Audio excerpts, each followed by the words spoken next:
मुंबई की सीधी सड़क पर काली BMW बहुत तेजी से दौड़ रही थी और उसे भी ज़्यादा तेज बजने वाला म्यूजिक गाड़ी के अंदर था जिसमें वो सब मस्त थे।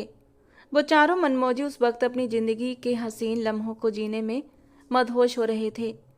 गाड़ी चलाने वाला सफियान था। अगर उसे कोई बात करनी होती तो अपनी बात उन तीनों तक पहुंचाने के लिए जोर से चिल्लाने लगता, क्योंकि इतने तेज म्यूजिक में किसी को भी उसकी बात सुनाई नहीं दे रही थी। उन सब में सिर्फ एक वही था जो थोड़ा समझदार लग रहा था। बाकी तो जैसे नशे में मदहोश थे, क्योंकि उसे गाड़ी चलानी थी और वो ड्राइविंग के दौरान कभी भी पीने की गलती नहीं करता था। सड़क पर गाड़ी के साथ साथ चांद भी उनके पीछे था, जिसकी मंजिल न जाने कहाँ थी। सफियान लगातार उन जंगली बंदरों की टोलियों को गालियां दे रहा था जिन्हें वो खुद ही यहाँ लेकर आया था और अब बुरी तरह पछता रहा था।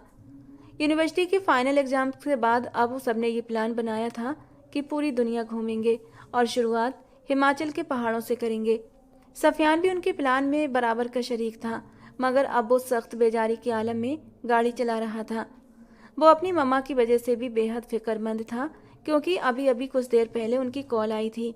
उसके पापा जो बिजनेस मीटिंग पर तुर्की गए हुए थे वो आज ही वापस आ गए थे और सफियान की मम्मा उसे कॉल करके वापस बुला रही थी और सफियान ने आने से साफ मना कर दिया तो उनका मूड ख़राब हो गया, जिसकी वजह से सफियान का अपना मूड भी बिगड़ गया था।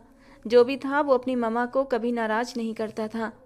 वो अभी सोच ही रहा था कि गाड़ी वापस मोड़ ले, मगर अचानक कोई सफ़ेद साड़ी में लिपटी लड़की उसकी काली गाड़ी के बिल्कुल कुछ गज के फासले पर आकर खड़ी हुई थी। सफियान ने जोर से ब्रेक पर पैर रखा। गाड़ी उस सफ़ेद साड़ी वाली लड़की से बस कुछ ही इंच की दूरी पर रुकी थी। कुछ सेकंड की देर और होती कि वो लड़की गाड़ी के नीचे आ जाती। सफियान का गुस्सा जैसे आसमान को छूने लगा। व्हाट द हेल, वो पूरी ताकत से जोर से चिल्लाया तो गाड़ी की पिछली सीट पर बैठे तीनों लोग जो एक झटके से आगे उछल कर आए थे बड़ी मुश्किल से खुद पर काबू पाया और सफियान को गालियां देने लगे। अब इस साले खुदकशी का प्लान है तो अकेले मर, हमें क्यों साथ लेकर मरना चाहता है? अभी तो मैंने ज़िंदगी में कुछ भी नहीं देखा, अभी तो मैंने बहुत सारे ऐश करने बाकी रहते हैं।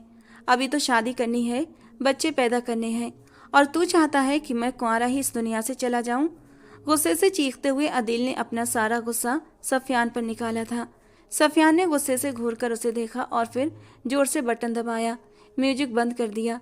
फिर दोबारा घमंड भरी नज़र से उन तीनों नमूनों को देखा था।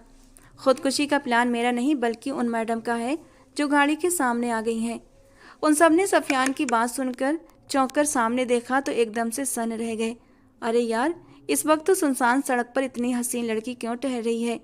आदिल सफ़ेद अप्सरा का एक्सरे करता हुआ मदहोशी से बोला था। अरे पागल, लगता है नशे में दिमाग चल गया है तुम्हारा। इस वक्त सड़कों पर लड़कियां नहीं आत्माएं टहलती हैं। अपनी खैर मनाओ, सफ़ेद बिल्ली ने हमारा रास्ता काट दिया है। उन सब में सबसे ज़्यादा डरपोक सफदर था और उसकी ये भविष्यवाणी सुनकर सब गर्दन मोड़कर उसे देखने लगे जैसे उसका दिमाग चल गया हो। अरे मैं सच कह रहा हूँ, ये किसी का खून पीकर ही यहाँ से जाएगी, इसलिए बाहर निकलने की गलती कोई ना करे, बल्कि जितनी जल्दी हो सके गाड़ी यहाँ से निकालो यार। वो सबको डराने की पूरी कोशिश कर रहा था, मगर सफियान उसे अफसोस से देखता हुआ झुंझलाकर गाड़ी का दरवाज़ा खोलकर बाहर निकल गया, क्योंकि वो सफ़ेद बिल्ली वो लड़की अब तक उसकी गाड़ी के सामने किसी बेजान मूर्ति की तरह खड़ी हुई थी। जी मोहतरमा, क्या प्लान है आपका? यहाँ से हटना है, ये गाड़ी ऊपर से गुजारनी पड़ेगी। वो सीधे उसकी कांच सी आंखों में देखता हुआ बोला था। मुझे मार दो प्लीज़, मैं बेसहारा हूँ। वैसे भी मेरे मरने से किसी को कोई फ़र्क नहीं पड़ेगा। वो सफियान की आंखों में देखते हुए शिद्दत जज्बात से बोली तो सफियान का पूरा मुंह खुल गया। रात के इस वक्त ये क्या तरीका है मेलो ड्रामा करने का? हटो रास्ते से, मेरा मूड पहले ही बहुत ख़राब है। वो उसे हाथ से पकड़कर दूसरी तरफ ले जाने लगा। गाड़ी के अंदर बैठे तीनों लोगों के मुंह पूरी तरह खुल गए। अबे यार, ये चुड़ैल को कहाँ लेकर जा रहा है? बिल्कुल खिसका हुआ इंसान है, क्या इसे बिल्कुल भी डर नहीं लगता? सफदर के जिस्म पर कपकपी सी छा गई थी। खुदा के लिए मुझे अपने साथ ले चलो, वरना उस चौधरी के आदमी मुझे मार डालेंगे। वो लड़की अब मरने का इरादा रद्द करते हुए सफियान से जिद करने लगी कि वो उसे अपने साथ ले जाए। अभी थोड़ी देर पहले तो तुम मरना चाहती थी और अब साथ चलने की बात कर रही हो। अजीब खिसकी हुई चीज़ हो तुम। मेरा वक्त ख़राब मत करो, हटो यहाँ से। वैसे भी मेरी गाड़ी में जगह नहीं है और तुम्हें कहाँ बिठाऊं? क्या सर पर बिठा कर ले जाऊं?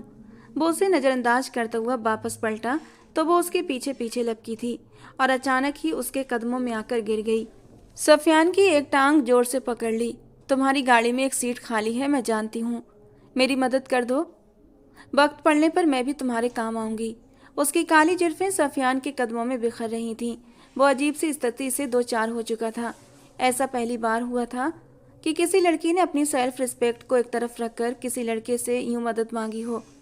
रात के उस पहर सुनसान सड़क पर उसका दिमाग वैसे भी काम नहीं कर रहा था। अचानक अदील ने दरवाजा खोलकर बाहर कदम रखा। ये मंजर उसके लिए अविश्वसनीय था। वो ठहरा सदा का छिछोरा इंसान, इतनी खूबसूरत लड़की सफियान के कदमों में गिरी थी। अदील के दिल को जिससे कुछ हुआ था। अरे इससे क्या मदद मांगती हैं आप? ये तो पत्थर दिल है। मुझे बताइए क्या बात है, आपको कैसी मदद चाहिए? हम आपकी मदद करेंगे। वो चेहरे पर दुनिया भर की हमदर्दी सजाकर बोला। वो लड़की एक नज़र में ही किसी के भी होश उड़ाने के लिए काफ़ी थी। मैं बस इनसे कह रही हूँ कि मुझे थोड़ी सी लिफ्ट दे दें, मैं बिल्कुल बेसहारा हूँ, मेरे पीछे गुंडे पड़े हैं, वो किसी भी वक्त यहाँ पहुँच सकते हैं, उसने डर से कांपती हुई आवाज़ में कहा। आदिल ने बिना कुछ सोचे गाड़ी का दूसरा दरवाज़ा खोला और उसे गाड़ी के अंदर बैठने का इशारा किया, और वो तो जैसे इसी इशारे के इंतजार में थी, झट से गाड़ी में बैठ गई। सफियान ने अदील को घूर कर देखा, फिर फ्रंट सीट का दरवाज़ा खोलकर अंदर आकर बैठ गया। उसका मूड पहले से ज़्यादा बिगड़ चुका था। अदील, फैजी और सफ़ी ने अपनी बिखरी शक्लें शीशे में संवारी थीं। लड़की की मौजूदगी के एहसास ने जैसे उन्हें जकड़ लिया था, और वो यानी वो लड़की बिल्कुल गुमसुम सी बैठी बाहर भागते नज़ारों को देख रही थी। उसकी रूह में जैसे एक सुकून सा उतर आया था। आज की रात उसकी आज़ादी की रात थी और वो इसे चैन से गुजारना चाहती थी। उसके दिमाग में बहुत कुछ चल रहा था। इस लम्हे का इंतजार उसने बरसों किया था। आखिरकार आज उसका बदला पूरा होने वाला था। न जाने ये सफ़र उसे कहाँ ले जाने वाला था, मगर इतना यकीन था कि अगला पड़ाव उतना दर्दनाक नहीं होगा जितनी उसकी पिछली जिंदगी रही थी। वो सब तकलीफ़ों का हिसाब एक ही रात में चुकाने वाली थी। अब वो सीट की पीठ पर सिर टिकाए आंखें मूंदे कोई मधुर सा नगमा गुनगुनाने लगी। गाड़ी एक सफ़ेद होटल के बाहर आकर रुकी। रात के लगभग 3 बज रहे थे। सफियान ने अपनी घड़ी पर वक्त देखा और फिर एक बेजार सी नज़र अपने साथ वाली सीट पर लेटी उस बेफिक्र सी आत्मा पर डाली। सोते हुए उसकी लंबी पलकों में हल्की हल्की कंपन थी। छोटी सी लाल नाक के नीचे कटावदार होंठ सफियान को एक पल के लिए बहका गए, मगर वो सिर झटकता हुआ बाहर आया और दरवाज़ा जोर से बंद किया। गाड़ी की पिछली सीट पर सोए तीनों आवारा लड़के हड़बड़ाकर उठ बैठे। सफ़र मुकम्मल हो चुका था। सफियान रिसेप्शन पर खड़ा अपने लिए रूम बुक करवा रहा था, मगर मसला यह था कि होटल में सिर्फ 2 ही कमरे खाली थे और सफियान को अकेले रहना पसंद था। वो दोस्तों के साथ आउटिंग पर जाता जरूर था, मगर रात को हमेशा अलग कमरे में ही सोता था। वो एकदम पीछे पलटा। होटल में सिर्फ 2 कमरे खाली हैं, एक मेरा और एक तुम सबका। वो उंगली में चाबी घुमाता ऊपर की ओर बढ़ा। और उस लड़की का क्या करें जिसे तुमने ही लिफ्ट दी थी, उसे कहाँ रखें? सफदर ने चिढ़कर पूछा। उसे अभी वो लड़की संदिग्ध लग रही थी। मैं तो उसके साथ रूम शेयर नहीं कर सकता, उसने हाथ खड़े कर दिए।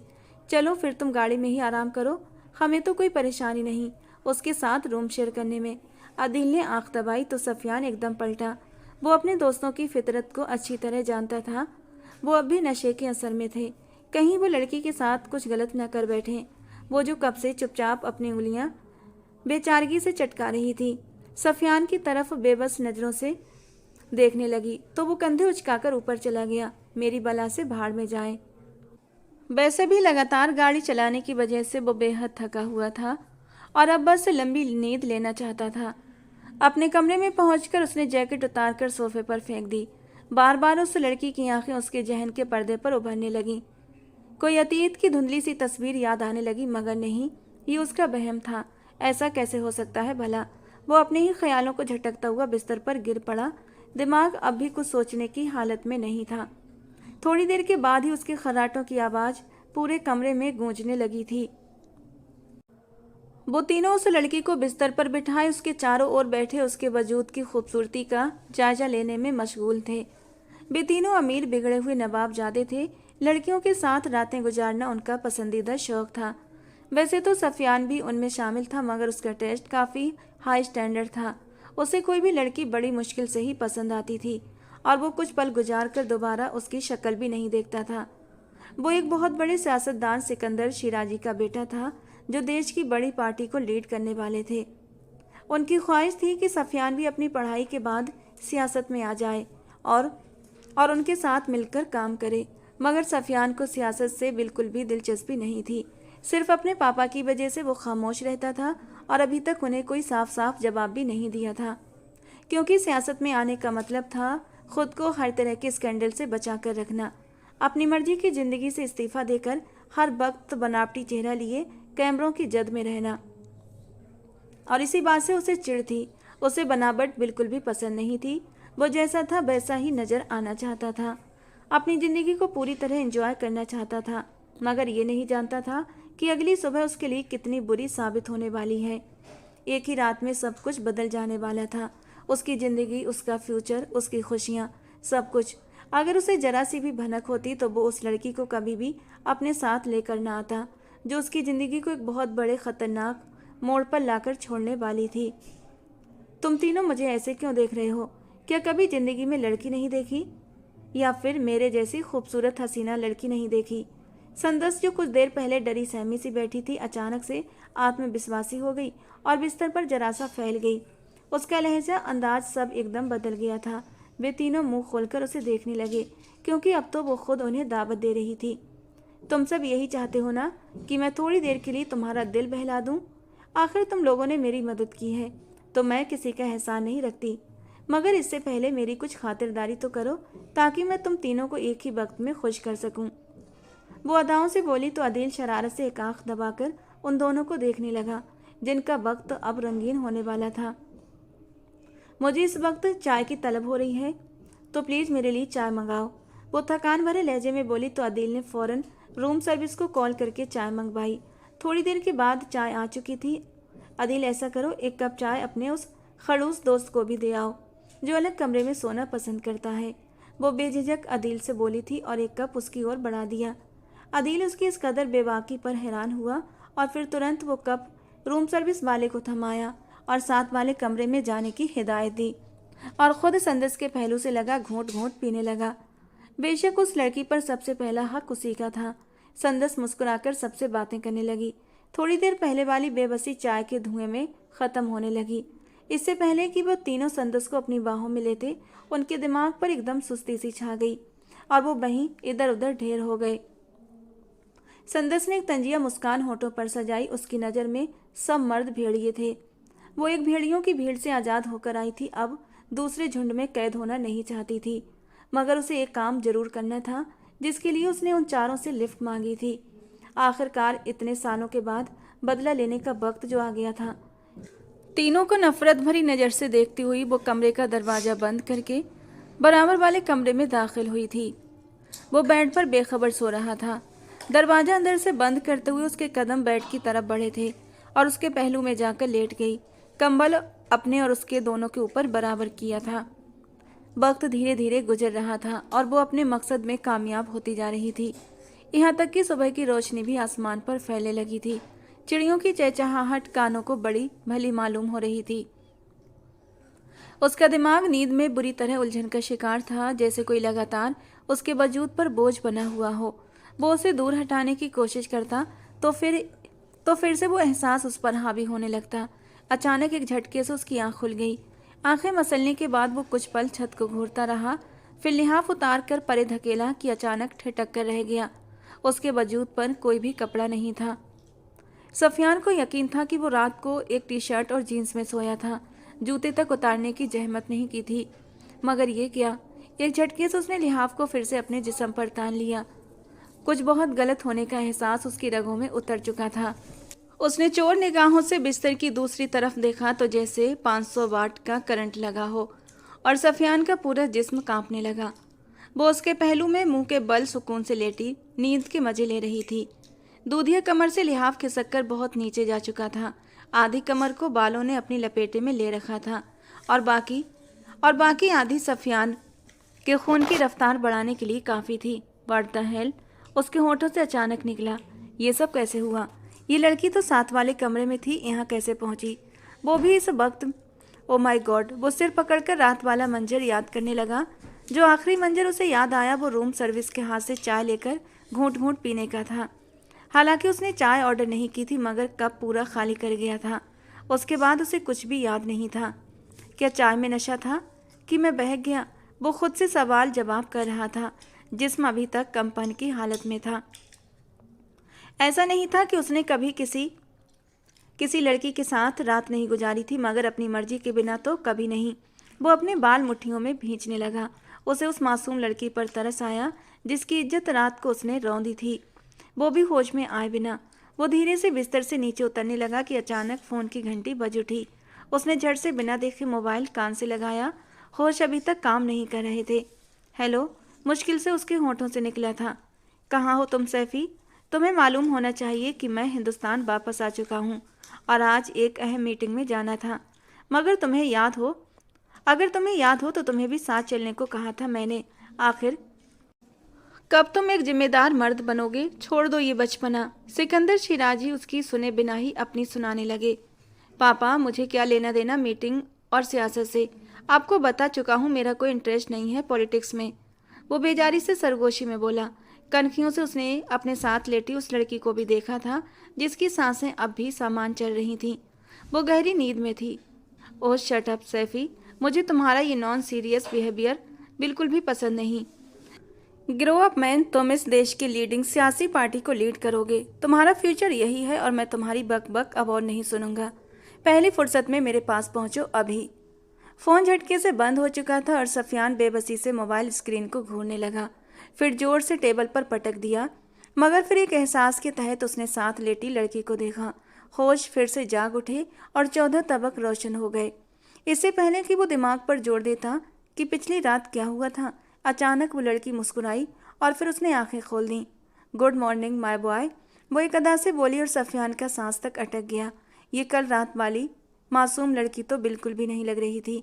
उसके तो अंदाज ही बदल चुके थे। वो सरक कर उसके और भी साथ लग गई। सफियान एक झटके से उससे दूर हुआ था। तुम होश में तो हो लड़की? ये क्या कर रही हो? कल रात मुझे अच्छी तरह याद है कि मैं अकेला सोया था। फिर तुम यहाँ कैसे आ गई? डोंट टेल मी कि मैं नींद में चलकर तुम्हारे पास गया, तुम्हें बाहों में उठाया और ले आया। मुझ पर इल्जाम मत लगाना और ना ही मजलूमियत का ड्रामा रचाना। सफियान उसके दिलकश शराबे को मुश्किल से नज़रअंदाज करते हुए बोला। तुम पर इल्जाम कौन लगा रहा है माय डार्लिंग? मैं खुद तुम्हारे पास आई थी। रात को तुम्हारे रूम की डुप्लीकेट चाबी लेना मेरे बाएं हाथ का काम था। असल में इस होटल का ज़्यादातर स्टाफ मुझे जानता है, इसलिए मुझे ज़्यादा परेशानी नहीं हुई थी। पहले तुम्हारे दोस्तों को नशा दिया, वो तो मस्त नशे में बेहोश होकर गहरी नींद सो रहे होंगे, और फिर तुम्हें मदहोश कर दिया क्योंकि मैं तुम्हारे विरोध के बिना ही तुम्हें अपने बस में करना चाहती थी। और देखो, मैंने कर दिखाया। वो एक अदा से बोली तो सफियान के तन बदन में जैसे चिंगारियां भर गईं। वो इस लड़की की जुर्रत और बेबाकी पर हैरान था। ऐसा नहीं था कि उसके सर्कल में कभी कोई ऐसी लड़की नहीं रही थी, बल्कि अक्सर लड़कियां तो खुद उसे दावत देती थीं, मगर ये लड़की तो सफियान की मर्जी के बिना उसके बिस्तर तक आई थी और ऐसा पहली बार हुआ था। उसका हैरान होना और फिर गुस्सा करना बनता था। आज तक मेरी मर्जी के बिना किसी भी लड़की ने मुझे हाथ नहीं लगाया। तुम्हारी हिम्मत कैसे हुई कि तुम इस कमरे में आ गई? वो उस पर गरज उठा था तो संदस ने तंजिया मुस्कान चेहरे पर सजा ली। मैं तुम्हारी मर्जी के बिना तुम्हारे साथ बहुत कुछ कर चुकी हूँ और उसका खमियाजा तुम अब भुगतोगे मिस्टर सफियान सिकंदर शिराजी। वो बिस्तर से उठती हुई कदम कदम उसके करीब आई थी। अब उसने लिहाफ अपने ऊपर लपेट रखा था। सफियान के जिस्म में झुरझुरी सी दौड़ गई। क्या मतलब है तुम्हारा? क्या चाहती हो तुम मुझसे? मैंने तुम्हारा क्या बिगाड़ा है? इनफैक्ट मैं तो तुमसे जिंदगी में पहली बार मिला हूँ। हाँ, तुम सच कह रहे हो, तुम वाकई मुझसे पहली बार मिले हो, मगर मैं कब से तुम्हारे पीछे थी। तुम्हें बर्बाद करना चाहती थी, तुम्हारे साथ तुम्हारी पूरी फैमिली को भी, खास तौर पर तुम्हारे बाप को। तुम्हारे बाप ने मुझे बर्बाद किया और उसकी सबसे बड़ी कमजोरी तुम हो। अब मैं देखती हूँ कि वो कैसे बड़ी शान से इस जमीन पर चलता है। जो लोग उसकी इज्जत करते थे अब भी उस पर थूकेंगे। वो जो तुम्हें अपनी तरह कामयाब बनाना चाहता था और तुम्हारा करियर बनाना चाहता था, मैं तुमसे वादा करती हूँ कि तुम्हारा करियर बनने से पहले ही मैं उसे बर्बाद कर दूंगी। उसी तरह उसका सिर झुक जाएगा, क्योंकि हर फिरौन के लिए एक मूसा जरूर होता है और मैं उसके लिए मूसा बनकर आई हूँ। संदस की आंखों में चिंगारियां सी चमक उठी थीं, जैसे उसे अतीत की कोई बहुत दर्दनाक याद ने घेर लिया हो और वो सारा बदला उसी शख्स से लेना चाहती हो जिससे वो पहली बार मिली थी। अच्छा, तो तुम क्या कर लोगी? मैं भी तो देखूं कि एक छटांग भर की लड़की कैसे मेरे बाप को और मुझे बर्बाद करती है। सफियान ने भी बिस्तर पर पड़ी अपनी शर्ट पहनते हुए शान बेनियाजी से पूछा था। इसका जवाब आज तुम्हें उस प्रेस कॉन्फ्रेंस में मिलेगा जो तुम अपने बाप के साथ बैठकर करने वाले हो। उसने भी उसे बराबर का जवाब दिया था। तो सफियान बुरी तरह झुंझला गया। मेरी बला से भाड़ में जाओ, मैं तो जा रहा हूँ, जो करना है कर लो, मैं तुमसे नहीं डरता। वो अपना वॉलेट और मोबाइल साइड टेबल से उठाते हुए बोला। रिस्ट वॉच पर वक्त देखा तो सुबह के 10 बज रहे थे। उसे फौरन यहाँ से निकलना था, पापा के कॉल करने से पहले। उससे पहले कि वो दरवाजा खोलकर बाहर निकलता, वो अचानक उसके सामने आ गई। पहले देख तो लो कि रात भर तुमने मेरे साथ क्या किया है, उसके बाद चाहे तो चले जाना। संदस ने अपना लिहाफ थोड़ा सा नीचे सरकाया तो सफियान के पूरे बदन के रोंगटे खड़े हो गए थे, क्योंकि सामने खड़ी लड़की के दूधिया वजूद पर जगह जगह खरोचों और जख्मों के निशान थे। उसके साथ जैसे कोई वहशी सुलूक किया गया हो। सफियान के पूरे वजूद में एक सिहरन सी दौड़ गई। नो वे, मैं ऐसा कभी नहीं कर सकता, मैं इतना वहशी नहीं हूँ, सफियान बेबसी में बोला। आंखों में अविश्वास और सफ घबराहट साफ झलक रही थी। तुम मुझे बदनाम करने के लिए इतनी चीप हरकत करोगी? अपना वजूद दिखाओगी सबको? उसकी आवाज़ में एक झटका था, कांपती हुई आवाज़ थी। संदस ने एक लंबी कटु और जीत भरी हंसी छोड़ी। वो खिलखिलाकर बोली, सिर्फ वजूद ही नहीं, मैं वो वीडियो भी सबको दिखाऊंगी जिसमें तुमने मेरे साथ ये सब कुछ किया था। उसकी आवाज़ में पानी की तरह ठंडक नहीं बल्कि आग थी, हर शब्द जज्बातों से जलता हुआ। आज रात जब तुम प्रेस कॉन्फ्रेंस करोगे ना, तो वीडियो भी साथ चलेगी और तुम्हारे बाप की जो इज्जत है ना, वो सब मिट्टी में मिल जाएगी। जो बड़ा रुतबेदार और बाइज्जत बना घूमता है, वही सबकी नज़रों में घटिया ठहराया जाएगा। उसके लहजे से एक आग सी निकल रही थी और वो आग सफियान के अंदर भी फैल रही थी। एक अनहोनी सिहरन थी जो उसके वजूद में दौड़ रही थी। क्या तुम मेरे बाप को बेइज्जत करने के लिए अपनी इज्जत का तमाशा बनाओगी? पता है ना एक औरत की इज्जत छिन जाने पर उसकी ज़िंदगी कैसे बिखर जाती है? सफियान ने गुस्से और डर के मिले जुले स्वर में कहा, पर उसकी कोशिश बेकार गई थी डराने की। मेरी और मेरे बाप की बदनामी तो कुछ दिनों की बात होगी, लोग भूल जाएंगे, पर तुम्हारा क्या होगा? लोग तुम पर थूकेंगे, कोई तरस नहीं खाएगा। वो उसे भविष्य का आईना दिखाकर डराने की कोशिश कर रहा था। संदस की आंखों में ठंडी कड़वी हंसी थी और वो जोर देकर बोली, तुम ठीक कह रहे हो सफियान, वाकई इज्जत एक बार चली जाए तो वापस नहीं आती, और मैं तो अपनी इज्जत बहुत पहले ही खो चुकी हूँ। मेरे पास अब खोने को कुछ नहीं बचा। तुम्हारे बाप की वजह से मैं आज एक तवाइफ बन चुकी हूँ, और तवाइफों की कोई इज्जत नहीं होती, इसलिए मुझे कोई फर्क नहीं पड़ता। उसका स्वर पक्का, कटु और अंतिम था। जाओ और अपनी बर्बादी का इंतजार करो। उसने सफियान को जड़ सा कर दिया था। वो उसके सामने से हट चुकी थी और बिना एक और शब्द कहे वॉशरूम की ओर चली गई। सफियान कई लम्हों तक हिलने के काबिल नहीं रहा। आखिर क्या किया था उसके बाप ने उस मासूम लड़की के साथ कि वो अपना बदला लेने के लिए इस हद तक चली गई थी? वो बस अफसोस से सिर हिलाकर वहाँ से निकल गया। उसे अभी भी यकीन नहीं था कि वो लड़की, चाहे वो खुद को तवाइफ ही क्यों न कह रही हो, अपनी इज्जत यूं सोशल मीडिया पर उछाल देगी। मगर शायद वो गलत था। वो चेहरे पर मास्क लगाए, लॉन्ग कोट पहने सड़कों पर बेमकसद चल रही थी। शायद उसे कहीं जाने की कोई जल्दी नहीं थी।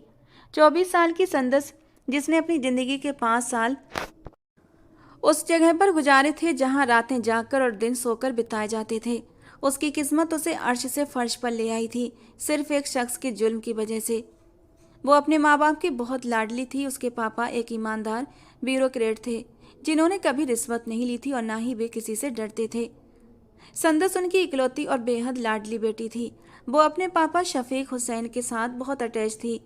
वो अभी स्कूल में पढ़ती थी, मगर उसके ख्वाब अभी से बहुत ऊंचे थे। अपने पापा की तरह ईमानदारी से किसी ऊंचे ओहदे पर फाइज होना चाहती थी। उसकी माँ साइमा एक स्कूल टीचर थी। वे अपनी ज़िंदगी में बहुत खुश थे और अपनी जात में मुकम्मल थे।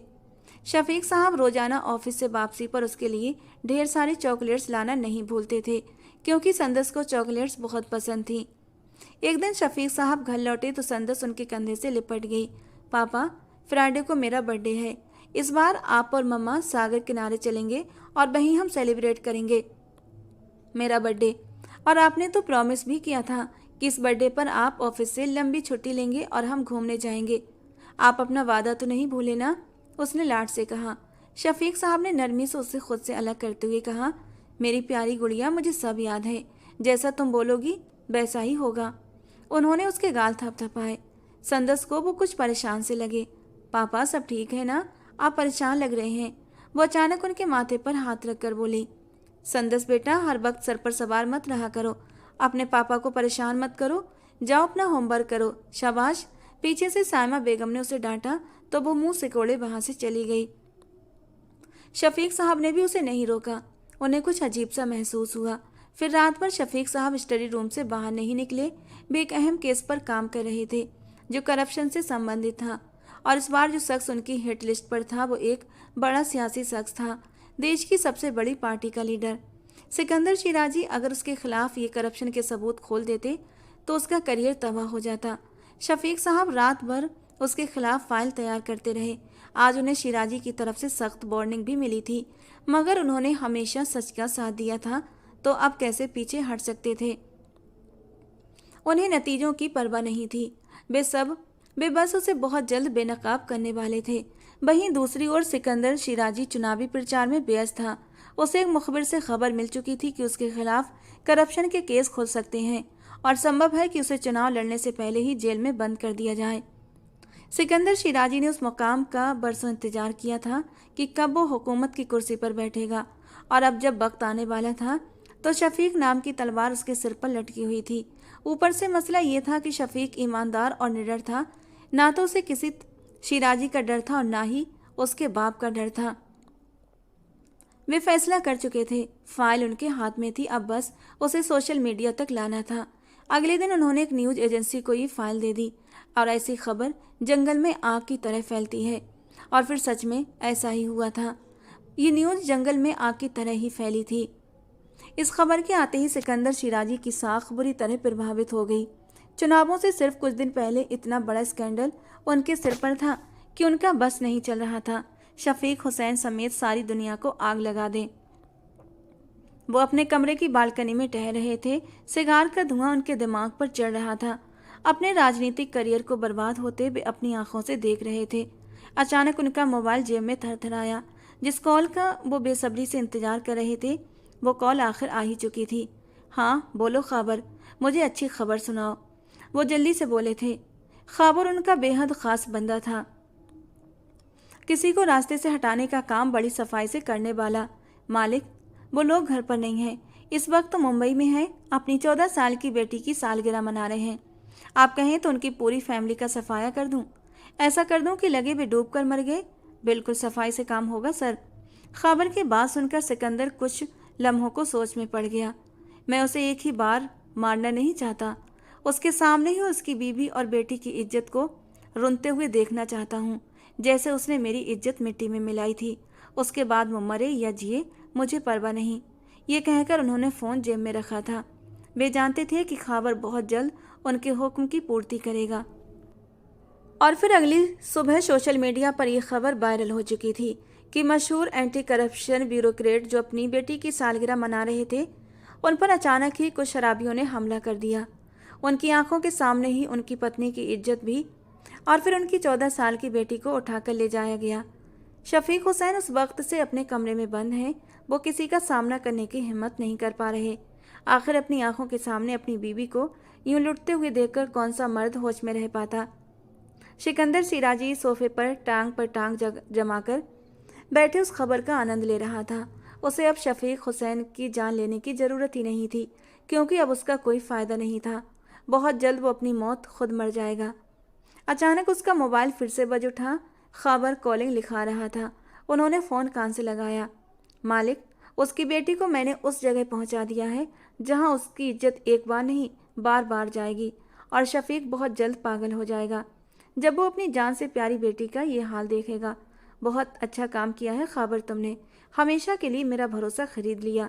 वो मुस्कुराकर फ़ोन काट गए। अचानक उनके साथ सोफे पर कोई धड़ाम से गिरा। ये उनका 15 साल का बेटा सफियान था। उन्होंने प्यार से उसके सिर पर उंगलियां फेरते हुए कहा, मेरा बच्चा आज परेशान क्यों है? क्या फिर टीचर से डांट पड़ी है? नो डैड, आज मेरी बेस्ट फ्रेंड संदस का बर्थडे था। मैंने उसका फेवरेट चॉकलेट केक भी तैयार करवाया, पर वो स्कूल ही नहीं आई। कह रही थी उसे अपने बर्थडे अपना बर्थडे परिवार के साथ सेलिब्रेट करना है। दैट इज़ नॉट फेयर बाबा, मैं उससे नाराज़ हूँ। इतना अच्छा गिफ्ट भी लिया था मैंने उसके लिए, वो मुंह बनाकर बोला। और सिकंदर की हंसी फूटी। अरे अरे, कौन सी लड़की है जिसने मेरे बेटे का दिल दुखाया, जरा मुझे भी मिलवाओ कभी उससे, वो प्यार से बोले तो सफियान नाराज़गी भुलाकर संदस की शान में कसीदे पढ़ने लगा। पापा, she is so hard working and intelligent, वो बड़ी होकर आपके जैसा बनना चाहती है। And I like her dreams. Safiyan के चेहरे पर दुनिया भर की खुशी छा गई थी और सिकंदर उसे गौर से देखने लगे। और मेरा बेटा क्या बनना चाहता है? बोलो, क्या तुम अपने पापा की तरह नहीं बनना चाहते? वो जिज्ञासु लहजे में बोले। नो पापा, लोग आपको बुरा भला कह रहे हैं। मैंने न्यूज़ सुनी थी कि आप डर्टी काम करते हो। वो बेबाक लहजे में बोला तो सिकंदर शिराजी की नसें तन गईं। ये सब उस शफीक की वजह से हुआ है। उसे मैंने ऐसा सबक सिखाया है कि अगर जिंदा रहा तो याद रखेगा। मगर शायद किस्मत में शफीक साहब की ज़िंदगी और बाकी नहीं थी। अगले दिन न्यूज आई कि ब्यूरोक्रेट शफीक हुसैन की दिल के दौरे से मौत हो गई। उनकी बीवी के साथ ज्यादती के बाद उन्हें मार दिया गया और उनकी बेटी भी लापता है। वो ये दुख सह न सके और चल बसे। यह खबर सफियान के कानों में भी पड़ी थी, मगर उसने कोई प्रतिक्रिया नहीं दी थी, क्योंकि रोज कुछ न कुछ ऐसी खबरें आती रहती थीं। मगर उसके बाद संदस कभी स्कूल नहीं आई और न सफियान उसे ढूंढ सका, न किसी को पता चला कि वो कहाँ गई। एक दिन वो उसके घर भी गया तो वहाँ ताला लगा हुआ था, मगर घर पर लगी नेम प्लेट देखकर वो ठिठक गया। वहाँ लिखा था ब्यूरोक्रेट शफीक हुसैन। सफियान के दिमाग में उस दिन की खबर घूमने लगी। उसकी उम्र इतनी नहीं थी कि वो समझ पाता कि ये सब क्या हुआ और कैसे हुआ और इसके पीछे कौन था, मगर वो अक्सर उदास दिल से संदस को याद करता था। वो उसकी सच्ची और खरी दोस्त थी, वरना उसके ग्रुप की बाकी लड़कियां बनावटी लगती थीं, जिनमें उसे कोई भी दिलचस्पी नहीं थी। वक्त यूं ही बीतता गया और वो धीरे धीरे अपनी ज़िंदगी में बिजी हो गया। हाँ, कभी कभी उसे वो मासूम सी लड़की याद आ जाती जो उसकी दोस्त हुआ करती थी, मगर अब वो न जाने कहाँ चली गई थी। शायद सफियान से हमेशा के लिए रूठ गई थी। हर उठता कदम उसे अतीत की गहराइयों में धकेल रहा था और तकलीफ थी कि बढ़ती जा रही थी। उसे आज भी वो रात याद थी जब वो अपने पापा और मम्मा के साथ अपना बर्थडे सेलिब्रेट करने समंदर किनारे आई थी, कि अचानक ऐसी कयामत टूटी कि उसके बाद उसकी खुशियाँ और उसका सुकून हमेशा के लिए उसे रूठ गए। उसकी माँ को उसकी आंखों के सामने कुछ गुंडों ने, उसका बाप पागलों की तरह चिल्ला रहा था और संदस, उसे तो जैसे गहरी चुप लग गई थी। सदमे के मारे उसके मुंह से एक शब्द भी नहीं निकल पा रहा था और वो गुंडे उसे अपने साथ उठाकर ले गए और वो पापा पापा पुकारती रह गई। मगर शफीक साहब के सिर में किसी चीज़ के लगने से वो बेहोश हो चुके थे। वो अपनी बेटी की आखिरी पुकार भी सुन न सके और यूं संदस हमेशा के लिए उनकी नज़रों से ओझल हो गई। वो तब सिर्फ 14 साल की थी जब उसके कानों में घुंघरुओं की छन छन सुनाई दी और साथ ही एक आवाज़, मालिक सिकंदर शिराजी साहब, आपका काम हो चुका है। उस लड़की को ऐसी जगह पहुंचा दिया है कि जिसके बारे में जानकर उसका बाप शर्म से ही मर जाएगा। आधा तो वो अपनी बीवी को देखकर मर गया होगा, बाकी आधी जान उसकी अब निकल जाएगी। संदस के दिमाग में बस एक नाम कील की तरह गड़ गया था, सिकंदर शिराजी, और उसने तय कर लिया कि वो उस शख्स से जरूर मिलेगी और उसे ऐसी मौत देगी कि ना तो वो जी सकेगा न मर सकेगा, क्योंकि उस एक आदमी ने उसे उसका साया, उसका आसमान छीन लिया था और ऐसी जगह पहुंचा दिया था जहां इज्जत हर रात खराब की जाती थी। 2 साल तक उसे अच्छे से ट्रेनिंग दी गई और 16 साल की उम्र में उसे काम पर लगा दिया गया। उसे बस पहली बार ही बहुत रोना आया था और वो रोई भी थी, चीख चीख कर रोई थी। और फिर उसके बाद वो पत्थर बन गई, क्योंकि अब उसे कोई एहसास नहीं होता था कि उसके साथ क्या हो रहा है। बस याद था तो एक नाम, सिकंदर शिराजी। वो उस वक्त अपने बाप के सामने खड़ा था। कुछ ही देर में प्रेस कॉन्फ्रेंस होने वाली थी। पापा, मुझे आपसे बहुत ज़रूरी बात करनी है। उसने जल्दी से सिकंदर शिराजी को भीड़ से अलग खींचा। वो हैरानी से उसे देख रहे थे। क्या बात है सैफी? कुछ ही देर में प्रेस कॉन्फ्रेंस होने वाली है और तुम्हें अभी बात करनी है? वो कुछ झुंझला गए। पापा, एक बार मेरी बात पूरी धैर्य से सुन ले। उसके बाद वो उन्हें अपने साथ कहीं लेकर गया और सारा वाकया उन्हें सुनाने लगा।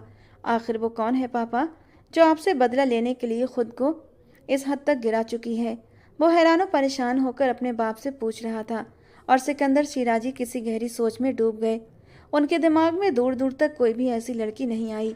तुम एक काम करो, मुझे उस लड़की से मिलवाओ, उससे बात करते हैं, पता करेंगे कि आखिर कौन है जो मुझे बदनाम करना चाहती है। सिकंदर साहब फिलहाल किसी भी तरह के स्कैंडल को अफोर्ड नहीं कर सकते थे, इसीलिए वो कुछ प्यार मोहब्बत से ही उस लड़की के साथ निपटना चाहते थे, वरना उनके पास और भी कई रास्ते थे। मैं नहीं जानता पापा कि वो लड़की कौन है। सैफी की आंखों के सामने एक पल के लिए संदस का चेहरा लहराया था, मगर वो उसका नाम तक नहीं जानता था, तो फिर उसे कैसे ढूंढेगा, कहाँ ढूंढेगा। सिकंदर शिराजी ने गुस्से भरी नज़रों से उसे देखा। बहरहाल अब मैं तुम्हें क्या ही कहूँ। उन्होंने गुस्से से माथा थाम लिया। चलो बाकी बातें बाद में करेंगे, प्रेस कॉन्फ्रेंस शुरू होने वाली है। उनका हाथ पकड़कर वो उसे स्टेज की तरफ ले गए। सैफी के चेहरे पर एक रंग आ रहा था, एक रंग जा रहा था। वो कह चुकी थी कि वो प्रेस कॉन्फ्रेंस में उसे और उसके बाप को बदनाम कर देगी, मगर असली चिंता अब खुद उस लड़की की थी। वो मासूम लड़की अपने साथ ये सब क्यों कर रही थी? उसके पास बहुत सवाल थे, पर जवाब एक भी नहीं था। वो दोनों बाप बेटा स्टेज पर बैठे थे और 10 मिनट में ही प्रेस कॉन्फ्रेंस शुरू होने वाली थी। इतने में उसका मोबाइल बज उठा। उसने देखा तो कोई वीडियो मैसेज था। पहले तो सैफी ने अनदेखा करने की कोशिश की, मगर एक अनजाने नंबर से वीडियो मैसेज आना, ऊपर से संदस की धमकी याद आना। कुछ सोचते हुए वो एक साइड हो गया और मोबाइल इस तरह अपने सामने किया कि उसका बाप न देख सके। वीडियो प्ले कर दी। वीडियो प्ले होते ही होटल के उस बेडरूम के दृश्य चलने लगे और सैफी की आंखें हैरानी से बड़ी होती चली गईं। वो लड़की बाकी बदला लेने की आग में पागल हो चुकी थी। वो खुद अपने साथ इतना गलत कैसे कर सकती है? उस रात का एक एक पल उसकी आंखों के सामने घूमने लगा। वो बेहोश नहीं था, लेकिन मदहोशी में जरूर था और पूरी शिद्दत से उसके ऊपर हावी था। सैफी वो सब कुछ वीडियो पर देख रहा था, जो उसने शायद चाय के नशे की वजह से सुबह को भूल चुका था।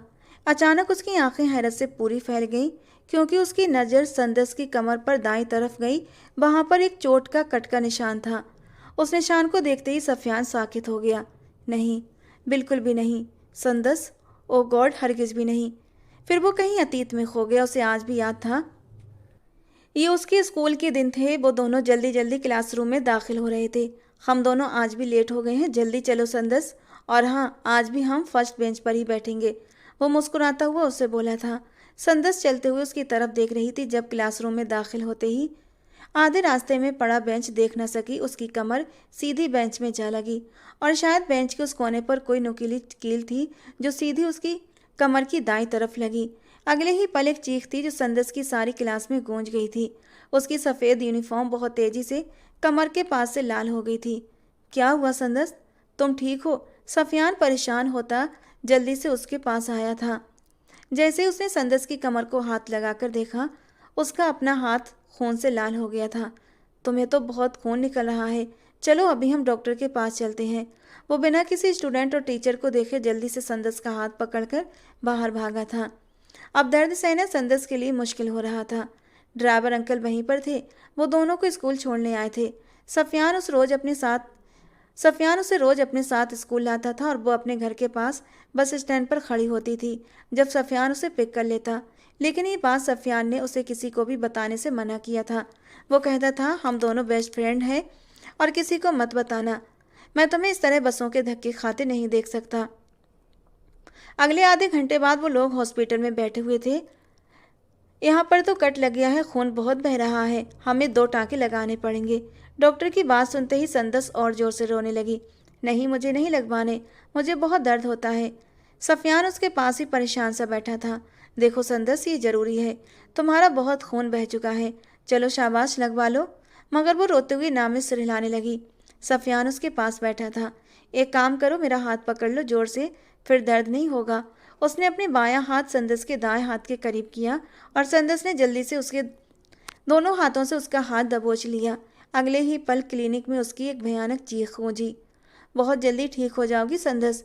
मतलब वो लड़की कोई और नहीं बल्कि संदस थी। सफियान को अब अपनी आवाज़ किसी खाई से आती महसूस हुई। वो उस निशान को अच्छे से पहचान सकता था। ये वही निशान था, वही चोट जो 10 साल पहले संदस को स्कूल में लगी थी। तो इसका मतलब वही संदस थी। अचानक से सफियान को सब कुछ याद आता चला गया। संदस के पिताजी की मौत, फिर उसे यह भी याद आया कि किस तरह लोगों ने उसके पिता पर इल्ज़ाम लगाए थे कि वो बुरा आदमी था। वो हैरान और परेशान साकित बैठा रहा। तभी उसका मोबाइल बज उठा। उसने देखा तो नीचे एक और मैसेज जगमगा रहा था। सिर्फ 5 मिनट है तुम्हारे पास सफियान। सिकंदर शिराजी, अगले 5 मिनट में ये वीडियो उस कॉन्फ्रेंस में चलेगी, फिर तुम और तुम्हारा बाप कुछ नहीं कर पाएंगे। वो जानता था ये मैसेज भेजने वाली संदस ही थी। उसे किसी भी हालत में संदस को रोकना था। उसे अब अपने और अपने बाप की परवाह नहीं थी, पर वो किसी भी हाल में संदस को किसी और के सामने बदनाम नहीं होने देगा, क्योंकि वो सालों से उसे पागलों की तरह ढूंढ रहा था। वो उसका प्यार थी, उसका इश्क था। जल्दी से वो मोबाइल कान से लगाकर प्रेस कॉन्फ्रेंस वहीं छोड़ता हुआ भागा। सफियान, सफियान। सिकंदर शिराजी साहब पीछे से दबे हुए लहजे में उसे बुलाने लगे, पर वो जा चुका था। वो लगातार उसी नंबर पर फ़ोन कर रहा था, पर सामने किसी ने फ़ोन नहीं उठाया। आखिरकार परेशान होकर 5वीं बार की घंटी पर उसने फ़ोन उठाया था। संदस, देखो मेरी बात सुनो, प्लीज़ प्लीज़ एक बार मुझे मिलने का मौका तो दो। मैं तुम्हें बहुत बड़ी बात बताना चाहता हूँ, सिर्फ एक बार। अगर उसके बाद तुम्हें लगे कि तुम्हें ये वीडियो पब्लिक करनी है तो बेझिझक कर देना। मैं तुम्हारे रास्ते में रुकूंगा नहीं। सिर्फ एक बार मुझे मौका तो दो संदस, प्लीज़। मैं तुम्हें बहुत बड़ी बात बताना चाहता हूँ। वो अपना नाम सुनते ही हैरान हुई थी। तुम्हें कैसे पता कि मेरा नाम संदस है? वो चौंक गई कि वो कैसे उसे जान गया था। मैं तुम्हें तुम्हारे सारे सवालों के जवाब दूंगा, सिर्फ एक बार मुझसे मिलो। वो गाड़ी में बैठा था और अब गाड़ी को जल्दी से सड़क पर दौड़ा रहा था। उसे नहीं पता था कहाँ जाना है, पर उसे संदस से अभी और इसी वक्त मिलना था। संदस कुछ देर सोचने लगी। ठीक है, सिर्फ 5 मिनट है तुम्हारे पास। मैं अपने फ्लैट का एड्रेस भेज रही हूँ, आ जाओ। और हाँ, याद रखना एक बात, खबरदार अगर मुझे डबल क्रॉस करने की कोशिश की तो वीडियो फिर भी लीक कर दूंगी, क्योंकि वीडियो मैं पहले ही दे चुकी हूँ। वो जानती थी कि ऐसे बिगड़े हुए रईस ज़्यादा कुछ भी कर सकते हैं। मुझे मंजूर है, मैं तुम्हें जरा सा भी नुकसान नहीं पहुँचाऊँगा। उसके लहजे में कंजानी सी तड़प थी और संदस पल भर में मोम की तरह नरम हो गई। ठीक है। अगले 2 मिनट बाद ही उसने एड्रेस भेज दिया। जैसे ही सफियान ने एड्रेस देखा, वो यहाँ से 2 घंटे की दूरी पर था। वो जल्दी से मोबाइल फ़ोन वहीं डैशबोर्ड पर रखकर लोकेशन ऑन करता हुआ गाड़ी को फुल स्पीड से भगाने लगा। 2 घंटे का सफ़र उसने सिर्फ 1 घंटे में तय किया था। उसे किसी भी हालत में बस संदस से मिलना था। वो उसके लिए पागल हो चुका था। 10 साल पहले के सारे दृश्य उसकी आंखों के सामने घूम रहे थे। दोनों का स्कूल में साथ बैठकर लंच करना, साथ पढ़ना, हंसना, मुस्कुराना। सफियान का संदस को किसी दूसरे लड़के से दोस्ती न करने देना, उसके लिए पजेसिव होना, क्या कुछ नहीं था जो उसे याद आया था। आंखों से आंसू तेजी से बहते जा रहे थे। 10 सालों का इंतजार था। वो कुछ घंटे पहले उसके पास थी और वो क्यों नहीं पहचान पाया उसे। एक पल के लिए उसे लगा तो था कि ये संदस है, मगर नहीं। वो संदस को ऐसी लड़की नहीं समझता था, इसीलिए अपनी ही सोच पर लानत भेजी थी। कांपते हाथों से उसने उस फ्लैट के दरवाजे की घंटी बजाई। 2 मिनट के इंतजार के बाद दरवाज़ा खोला। वो सामने ही खड़ी थी, बेअसर चेहरे के साथ। घुटनों तक की फ्रॉक पहने हुए थी, गले में दुपट्टा था, बाल खुले हुए थे। सिर्फ 5 मिनट, इतना कहकर वो दरवाज़ा छोड़कर अंदर चली गई। सफियान कुछ देर तक दरवाजे के बीच खड़ा उसे देखता रहा। दरवाज़ा बंद कर दो, ये शरीफों का मोहल्ला है, वो दर्द से बोली। सफियान के साके जिस्म में हरकत हुई। वो आगे बढ़ा, दरवाज़ा बंद किया। उसे लगा ये फासला जो बस वो कुछ कदमों का है, असल में 10 सालों का फासला बन चुका था। अब बताओ क्यों आए हो यहाँ पर? मैं जानती हूँ तुम और तुम्हारा बाप अपनी साख बचाने के लिए कुछ भी कर सकते हैं, किसी भी हद तक गिर सकते हैं, वो गुस्से से बोली।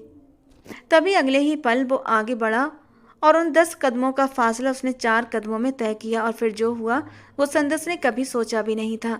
वो उसके पास पहुंचकर उसे खींचकर अपने सीने से लगा चुका था। इतनी मजबूती से उसने संदस को पकड़ रखा था जैसे उसे खो देने का डर उसकी रूह तक में उतर गया हो। संदस साकत खड़ी रही। तुम कहाँ चली गई थी संदस? पूरे 10 साल तुम्हें पागलों की तरह ढूंढता रहा। मैंने शहर का कोई कोना नहीं छोड़ा तुम्हें तलाशने में। तुम मुझे भूल गई? तुम्हें याद नहीं हम स्कूल में कैसे साथ बैठा करते थे?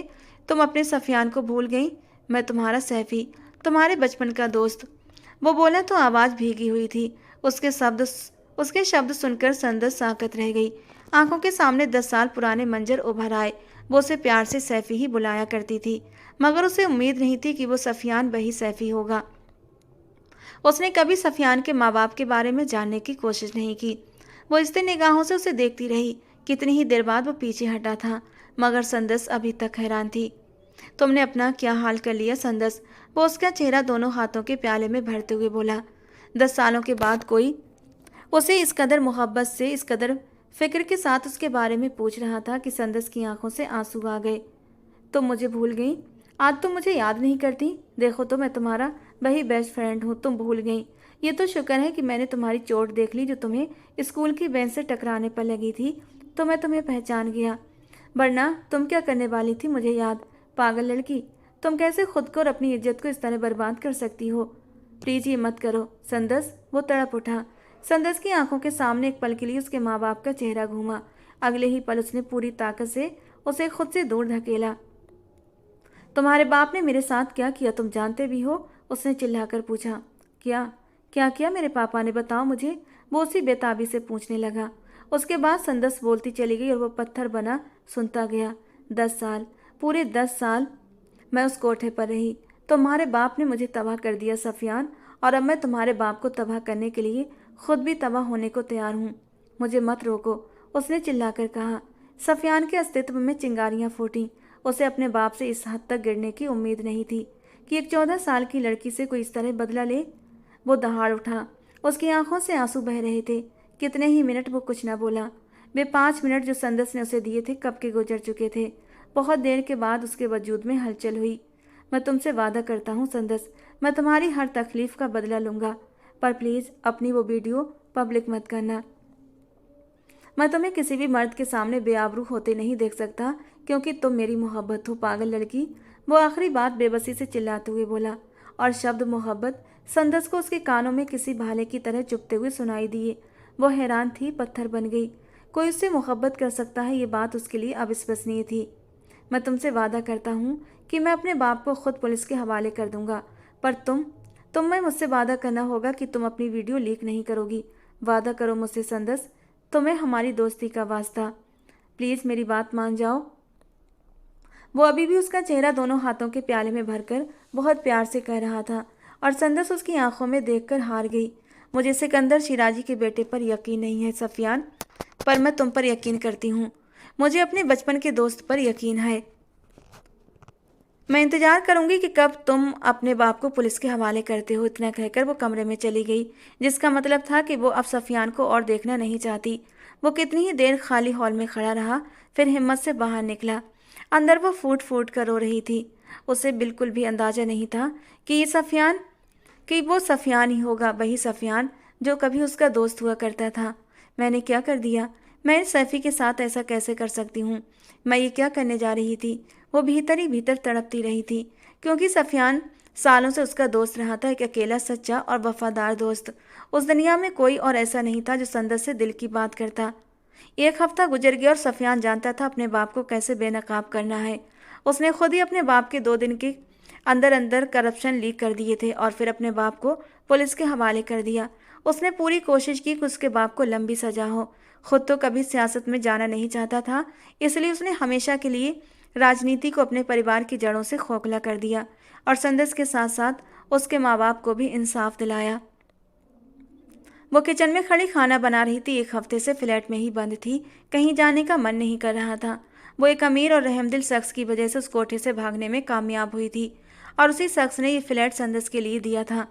वो 50 साल का आदमी जो एक रात अपने घर के झगड़ों से तंग आकर वहां पहुंचा था, वही उसकी मुलाकात संदस से हुई थी। फिर उसने संदस की मदद करने का फैसला किया। संदस की जिंदगी की कहानी जान लेने के बाद वो आदमी उसका भला करता हुआ उसकी ज़िंदगी से हमेशा के लिए गायब हो गया। कभी कभी कुछ लोग हमारी ज़िंदगी में अचानक आते हैं और हम पर बहुत बड़ा एहसान करके बिना कुछ कहे चले जाते हैं। डोरबेल बजी तो वो जो अपनी सोचों में उलझी थी एकदम चौंक उठी। इस वक्त कौन आ गया? चूल्हा बंद करती वो दरवाजे तक आई और दरवाज़ा खोला तो सामने सफियान खड़ा था। उसे उम्मीद नहीं थी कि सफियान दोबारा यहाँ आएगा। वो अपने बाप को गिरफ्तार करवा चुका था, और ये खबर तो खुद संदस ने न्यूज पर देखी थी। तुम यहाँ? बेअसल लहजे में पूछा गया। तुमसे बात करने आया हूँ। वो एक तरफ हट गई। वो अब उस शख्स से नफरत नहीं कर रही थी। वो अंदर दाखिल हुआ। उसके हाथों में फूलों का एक बुके था। वो दरवाज़ा बंद करती पलटी तो उसने वो फूल संदस की तरफ बढ़ा दिए। तुम्हें ये बहुत पसंद है ना? देखो मैं तुम्हारे लिए फ्रेश बुके लेकर आया हूँ, वो मुस्कुराते हुए बोला था। संदस के होठों पर भी एक हल्की सी मुस्कान उभर आई थी।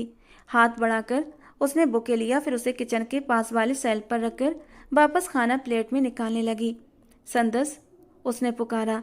हम दोनों का हिसाब बराबर हो चुका है सफियान, और अब तुम्हें यहाँ पर नहीं आना चाहिए, वो दर्द भरे स्वर में बोली। सफियान उसके पीछे ही किचन में आया।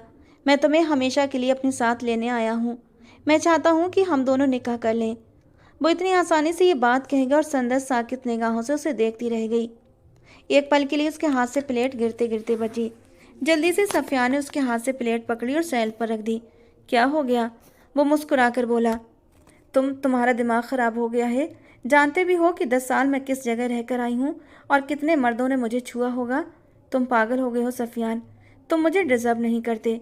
मैं तुम्हारे काबिल नहीं हूँ। जाओ यहाँ से, खुदा के वास्ते आइंदा यहाँ मत आना, वो तकलीफ की इंतहा में बोली।